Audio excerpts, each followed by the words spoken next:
ఇన్ని పరిస్థితులు జరుగుతున్నాయి, రాష్ట్రంలో సంక్షేమం ఇచ్చే పరిస్థితి లేదంటున్నారు, లేదంటే ఒక పార్టీకి సంబంధించిన వాళ్ళకి ఏం చేయొద్దు అనేటువంటి కామెంట్లు డైరెక్ట్గా సీఎం గారు చేస్తున్నారు. మరో పక్క చూస్తేనేమో జిఎస్టీ వసూల్లో లాస్ట్ మంత్ చూసుకుంటే కూడా లీస్ట్లో ఉండిపోయింది.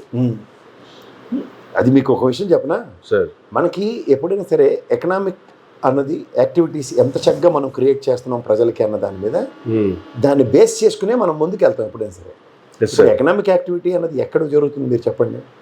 ఒక్క సంపద సృష్టిస్తాం అన్న పదం తప్ప ఇంకేమైనా మీకు నాకు కనబడితే చెప్పండి. సో ఇక్కడ మీకు జిఎస్టీ గతంలో చెప్పినట్టు నెంబర్ 1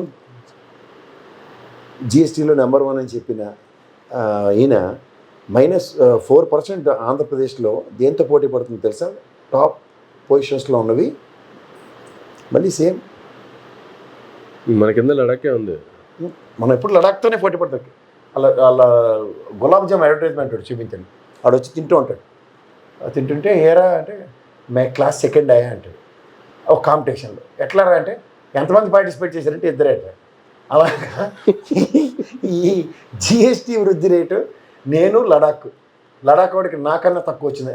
దాని మీద న్యూస్ వాళ్ళు అందరూ లడాక్ను అధిగమించిన ఆంధ్రప్రదేశ్ జిఎస్టీ వసూల్లో అసలు అగ్రగామిగా పోటీ పడుతూ చంద్రబాబు గారి రాజకీయ నేపథ్యంలో గత ప్రభుత్వ రాక్షస పాలన, నెక్స్ట్ ఏమో మాస్క్ ఇవ్వని డాక్టర్ గారు, అన్నా చెల్లి అక్కకి అమ్మకి అన్యాయం చేసినవాడు, నెక్స్ట్ సైకో పాలనలో ఈరోజు ఒక ఎమ్మెల్సీ డోర్ డెలివరీ చేసిన తర్వాత కూడా లడాక్ని అధిగమించడం అంటే చిన్న విషయం అని ఆ ముగ్గురోడు, పౌడర్ డబ్బాడు, డైపరోడు, ఇంకోటైతే మరి ఇవాళతో ఇది వదిలేండి, నేను ఎవరైనా గట్టిగా కర్రు కాల్చి వాత పెడితే ఇవాళతో ఇది వదిలేండి అమ్మ, రేపటి నుంచి కొత్త సబ్జెక్ట్ ఎత్తుకుందాం అని చెప్పి వాళ్ళతో నడుస్తుంది రాజకీయం. అంచేత వాళ్ళకి ఏం లేదు. అంచేత మహానాడులకి అడిగి తీసుకెళ్ళి కూడా వాళ్ళకి మెచ్చి మేకతో లేచి జర్నలిస్టులకి మహానాడులో సన్మానం చేస్తున్నట్టు ఒక పార్టీ ఐడెంటిఫై చేసినట్టే కదా. నువ్వు మావాడే అని ఆ జర్నలిజం విలువల గురించి మనకు చెప్తే 2025 జిఎస్టీ కలెక్షన్స్ చూద్దాం ఒకసారి. సిజిఎస్టీ 35,204 crores, ఎస్జిఎస్టీ అంటే స్టేట్ గవర్నమెంట్ సెంట్రల్ ట్యాక్స్ ఏమో 43,704 crores, IGST includes import taxes 90,870 crores, compensation cess 19,868 crores, refunds issued 20,889 crores. 2025 total GST వసూళ్ళు ఇవైతే దీంట్లో మన ప్రతిభా పాఠవాళ్ళకి మనం తిరగబడిపోయి మనకన్నా ఫస్ట్ ఎవరున్నారా బాబు? టాప్ 10 చదువుక ముఖ్యం కదా. మహారాష్ట్ర 14,117 crores, కర్ణాటక నెక్స్ట్ ప్లేస్లో మహారాష్ట్ర 30,637 crores 13% హైక్ చూపించింది. Karnataka 14,117 crores 10%, Gujarat 11,402 crores 3%, Tamil Nadu 10,694 crores 10%, Haryana 9,925 crores 20%, Uttar Pradesh 9,110 అని కుంభమేళాలు పెట్టుకుని వీళ్ళకి ఎక్కడ తగ్గలేదు జిఎస్టీ 14%. అలాగే ఢిల్లీ 6,074, ఆ కేజ్రీవాల్ ప్రాణాలు తినేసిన వల్ల కొంచెం తగ్గింది ఇది, అది కూడా 10% గ్రోత్ చూపించింది. West Bengal 5,797 crores 8% growth. Odisha పక్క రాష్ట్రం అన్నమాట మనకి 5,344 crores 4% చూపించింది.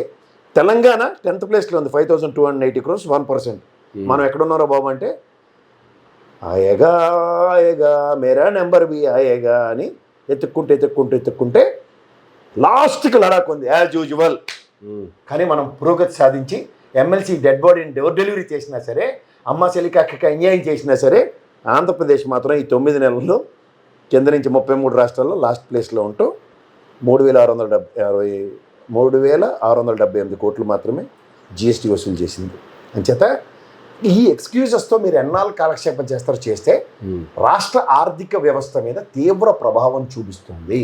మీరు అప్పులు ఊబిలోకి తీసుకెళ్ళి ఆడ శ్రీలంక చేసేయడో లేదో నాకు తెలియదు, కానీ జగన్మోహన్ రెడ్డి ఖచ్చితంగా మీరు చేయడానికి కంకణం కట్టుకున్నారు.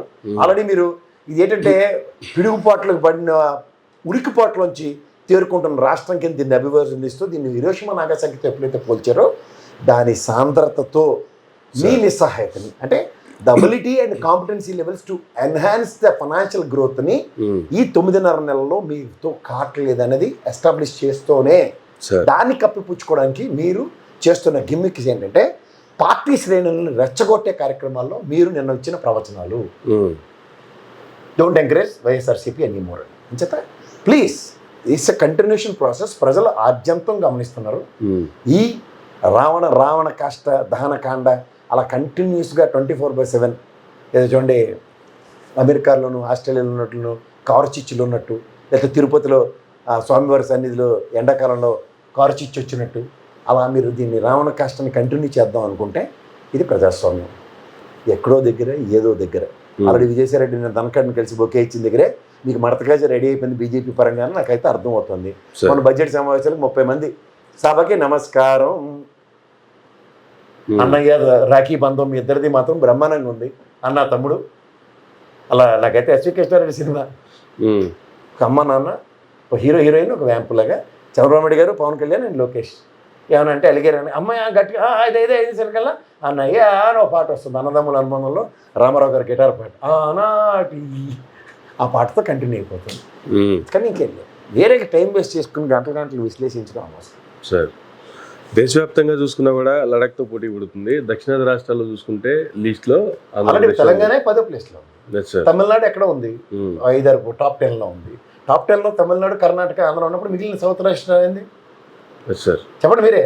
కేరళ కూడా ఉంది ఆల్మోస్ట్ 15th ప్లేస్లోనే ఎక్కడ ఉన్నాం.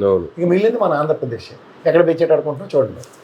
ఫోకస్ ఏదండి ప్రైమరీ ఫోకస్ ఏది అడ్మినిస్ట్రేషన్ మీద ఎప్పుడైతే ఫోకస్ ఉంటుందో ఇట్స్ మ్యాటర్ ఆఫ్ ఫ్యాక్ట్. ఎక్కడో సునీల్ గారు ఆయన పోయి డిఐజీ ఫైర్ ఏదో బీఆర్లో ఉన్న పట్టుకొచ్చి వాళ్ళు రఘురామకృష్ణరాజు మన ఇందాక మెండర్ తగ్గువే చిన్నప్పుడు మెండర్ తగ్గు వాడు ఐపీఎస్ అయ్యాడు.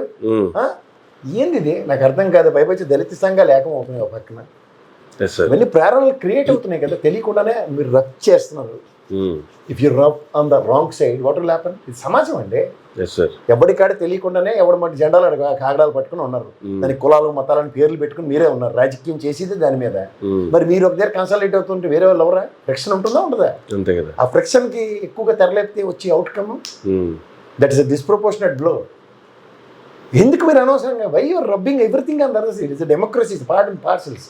వన్ థింగ్ ఇవాళకి మీకు పోసాను కానీ ఆయన ఎవరు వల్లభనేని వంశీని కానీ మీరు పెట్టిన కేసులు చూస్తున్నాం కదా. వాళ్ళ ఎవడు ఆ సురేష్ మీద మీరు ఏ కేసులైనా స్ట్రైట్ లైన్ మెథడ్లో ఈ తప్పు చేసేది దీనికి ఇది పెట్టామని చెప్పమనండి. ఇలా ముక్కు తిప్పుతుండ్రు ఇలాగా ఈ బొంగరాలు గెంగరాల్లో బయటకు వస్తుంది మీదే. ఇలా యాడెడ్ యాడ్జెక్టివ్లో నెగిటివ్ ఇలా పాపప్ అవుతుంది. చూసుకోండి కావాలంటే మీరు ఈ తపేలా ఛానల్ నమ్ముకొని మీరు చేస్తున్న రాజకీయం కాంట్రడిక్టరీగా ఉంది. యువతలో మీరు కేసులో అరెస్ట్ చేసిన దానికి వీళ్ళు డిబేట్లు పెడుతున్న దానికి ఎక్కడ సంబంధం లేదు. నంద్యావాడ తిరస్కరించారని చెప్పి దాని మీద కేసు పెట్టి కులాలను రెచ్చగొట్టేది ఏదో అంటే వీళ్ళు ఇప్పుడు పవన్ కళ్యాణ్ అనే ఇష్యూని తీసుకొచ్చి ఆ పవన్ కళ్యాణ్ ఫ్యాన్స్ ఆయన అమాయకంగా ఒక ఇన్స్ట్రుమెంట్ కింద వాడుకుంటున్నారు. ఎవరిని పవన్ కళ్యాణ్ గారు అనే బ్రాండ్ని. అది దాంతో ఎస్టాబ్లిష్ అవుతుందండి కాన్సెప్ట్. వీళ్ళ ప్రతీకారం ఆయన మీద భుజం మీద పెట్టి వీళ్ళు తీర్చుకుంటున్నారు. ఓకే మీకు అర్థమైందా? కానీ అవుట్కమ్ అంతే కదా. 2017 అండి నంది అవార్డులు తిరస్కరించింది. అప్పుడు గవర్నమెంట్ మీదే కదా 19 దాకా మీదే ఉంది. ఆ టైంలో ఎత్తండి వేస్తే లోపలికి అయిపోయింది కదా. వీడికి సజ్జల భార్గవ్ రాశాడు, సజ్జల రామకృష్ణ స్క్రిప్ట్ మేడం మొహానికి కథలు రాసుకొని తిరిగితే పోసాను కస్టమర్లు. శ్రావణ మాసం కథ ఏంటంటే చచ్చి ఊరుకుంటారు అందరూ. ఆ సినిమా ఇంకోసారి పెట్టుకుని చూసినా సరే అది ఆ దిక్కుమాల స్క్రిప్ట్ రాసినాడు అలాంటి స్క్రిప్ట్ ఎవడని రాయగలుగుతారు కదా. దానికి మళ్ళీ వేరే రాసి ఇచ్చి పనికిమాల సెట్టే మాట్లాడేది కదా. మాట్లాడింది దానికి అప్పుడు సపోర్ట్ చేయట్లేదు. తప్పు మాట్లాడాడు పిల్లల పట్ల. కానీ ఆ కేసు పెట్టు నిజంగా పంచాయతీ ఊగిపోతాడు పాస్కో చట్టం అని. ఎవడో ఈవిడైతే తీసేసిన తహసీల్దార్ దాన్ని తీసుకొచ్చి ఆవిడతో కంప్లైంట్ ఆవిడ మీద ఈ మనవాడైతే చెలరేగిపోతాడు. ఇంక 2 రోజులు అరావిడ ఏదో సార్ నాకు ఏదో ఇచ్చింది సాయంత్రంకి ఏదో ఇచ్చిందని వీళ్ళు ఇలా కాలు కొట్టేసుకుంటే మధ్యలో అలా కాబరాడు పడిపోయి వెనక్కి వెళ్ళాడు ముందుకు వెళ్ళాడు అనుకొచ్చి ఆయన మొదలెట్టేసి ఇలా ఈ టైంలోనే మన ప్రెస్టేషన్లన్నీ మనం బయటకు తీసుకొచ్చాం. తీయండి ఏం పర్లేదు. నెక్స్ట్ నానీలు అనుకుంటే గోరంట్ల మాధవ్ ముందుకు వచ్చారంట. మళ్ళీ వాళ్ళే డెలిబరేషన్స్ కూడా ఇస్తారు. ఈయన్ని ఇటు పడితే 6 నెలల సంవత్సరం చేసి మూలలో ముసలాము ఇంట్లో కుటుంబ తగ్గులతోనే సస్తంలో పక్కన దోవర్షం ఆయన తీసుకొచ్చి ఇప్పుడు ఏదో కేసు చెట్టి ఆయన వేసేస్తారు లోపల. ఒక రాజా ఏడు ఇంకో రాజా ఈ రకంగా కొద్ది రోజులు ప్రశాంతంగా ఉంటుంది అనుకుంటాడు ఆయన. ఈ జుట్లు పంచాయతీ నుంచి విముక్తి కల్పించిన వాళ్ళు ధన్యవాదాలు. 150 రూపాయలు తక్కువ ఇవ్వండి సార్ నాకు. కానీ చంద్రబాబు నాయుడు గారు చెప్తున్నారు సార్ జగన్మోహన్ రెడ్డి చేసినటువంటి అరాచకాలు నిఘా వర్గాలకు కూడా చిక్కట్లేదంట, వాళ్ళకు కూడా దొరకలేదట. మీకు ఏబి వెంకటేశ్వరరావు ఆయనకేమో వీరాంజనేయులు ఇంకేడు పట్టుకుంటారు వాళ్ళు. మిమ్మల్ని 23కి ముట్టించినోడు ఒకడు, ఇంకో 11కి ముట్టించినోడు ఒకడు. ఇంకేంటి మీరు వాళ్ళ నిఘా వర్గం నవ్వుతారు ఎవరు సార్. టైం పాస్ అండి ఇదంతా. ఏంటంటే కాలక్షేపం కార్యక్రమం నడుస్తుంది. ఇప్పుడు ప్రతి దాంట్లోనూ వేలు పెట్టి చూస్తున్నారు మైక్ టెస్టింగ్ 1 2 3 అని. అవుట్కమ్ వేలు ఉంటుంది అట్నుంచి. ఆ దండం అనేది దాన్ని విశిష్టంగా చేసుకోలేక ఏం చేస్తారంటే దాని డైవర్షన్ పాలిటిక్స్ అన్నది ఒక ఆల్టర్నేటివ్ మెకానిజం క్రియేట్ చేస్తారు. ఓకే. దాంట్లో సస్టైన్ అవుతున్నారు ఇవాళ దాకా 9 నెలలు సర్వైవల్ అదే. జనాల్ని ఏదైతే ఎటవుతుందిరా అనేసి సాయంత్రంకి ఓ పుటాని చెవులు పుల్లడిపోయారు పూలు బౌ అంటాం. మా ఊర్లో అయితే కాలేజ్ యూనివర్సిటీలో చదువుతున్నప్పుడు వేసారు రైడ్ బౌ ఒక ఏరా దింపారు రా మనకని ఒక పుటాని కబుర్లు సాయంత్రం కేసరి బౌ అనే కార్యక్రమాలతోనూ తెల్లార్లు మనం చర్చించుకుంటూ ఉండమే. దాని తోడు ఎక్కడ మర్చిపోతాం అని చెప్పి చూడండి చిన్నపిల్లలకు హోంవర్క్ ఇచ్చినట్టు ఈ పేపర్లో టా టా టా టా టా అని తాగునింతంతో కథలు దీనికే సరిపోతుంది తప్ప. కరెంట్ పాస్ ఆట బాగా ఆడిన కూటమి ప్రభుత్వం పెద్దానికి పాస్. ఇది మా బంగారు తల్లి నిర్మలా సీతారామనమ్మ క్వశ్చన్ అడగడం పాపం ఇటుపక్క శక్తికాంత్ దాసు అక్కడ ఆయన ఉండేవాడు ఆయన పేరేంటి deputy finance minister Anurag Thakur pass అంత చేసుకోవడమే. అలా వీళ్ళు కూడా ఇష్యూ ఇది వచ్చింది ఏంటిది అంత బాగానే ఉంది సార్ లోపల కష్టం సార్ అంటే పాస్ అనగానే దిగుతారు అతిరథ మహారాజులు. ఏం చెప్తారు? రాక్షస్ పాలన సైకో పాలన బాబాయ్ అమ్మాయిని అచీవ్ చేసేసాడు నెక్స్ట్ డోర్ డెలివరీ ఎంఎస్సీ ఇదే రేపు నుంచి నేను విశ్లేషణ కూడా దీంతోనే స్టార్ట్ చేస్తాను. ఇవి చెప్తుంది నేను ఇవే భగవద్గీత ప్రమాణాలు వాళ్ళకి దీంతోనే వెళ్తారు వాళ్ళు ఇంకక్కడికి ముందుకు వెళ్తారు. ఓకే.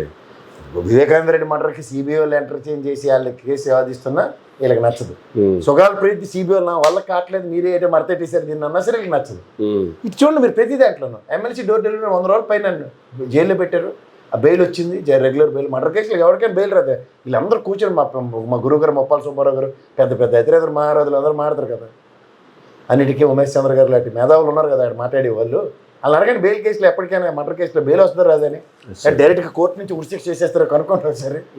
ఆడికి అలా బెయిల్ వచ్చినా ఎమ్మెల్సీ కానీ ప్రాణాలు తినేసుకుంటూనే తిరుగుతున్నారు వాటికి. ఇప్పుడు రైతుల ఆత్మహత్యలు లేదంటే ఏదైనా ఒక ఆత్మహత్యలు జరగట్లేదు. నిన్న విగ్రహావిష్కరణకి సునీతమ్మ ఆయన పక్కన ఉన్నారు జగన్మోహన్ రెడ్డికి వీళ్ళెందుకు మధ్య చూస్తుండ్రు. చూసారా విగ్రహావిష్కరణ వివేకానంద రెడ్డి గారిది? చూడండి ఒకసారి వీడియో పంపిస్తాను. ఏందో కానీ ఇలాగే కంటిన్యూ అయిపోతే ఇంకో 4-5 నెలలు ఇలాగే 4 ఏళ్ళు గడిచిపోయిన తర్వాత మళ్ళీ ఎలక్షన్లు వస్తే మళ్ళీ అవి ఎమ్మిషన్లు బీజేపీతో వీళ్ళు బాగుంటాయి ఇలా కంటిన్యూ అయిపోతారు. మీకు మొమెంట్ లేకుండా చెప్తున్నా బీజేపీతో ఇలాగే కంటిన్యూ అయిపోయి మీరు ఏం చేసినా అయితే ఓకే అంతేగా లెఫ్ట్ సినిమాలో ముసలిలాగా అంతేగా ఓకే అయితే ఓకే అనుకుని వెళ్ళిపోయారు అనుకోండి అస్సలు ఏటి కష్టం ఉంటుంది. తరాలు చూసేస్తారు.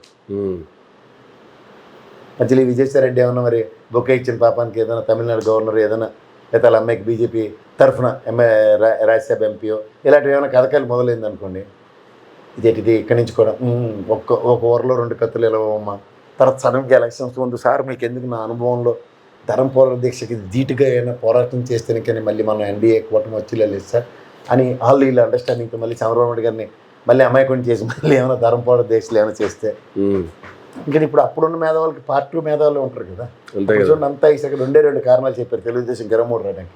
ఒకటి జన్మభూమి కమిటీలు ఇంకోటి బీజేపీతో విడిపోవడం వల్లేనమ్మా పట్టుకథలు చెప్పడానికి రెడీగా ఉంటారు. ఇప్పుడున్న వాళ్ళు కూడా తక్కువ కాదు.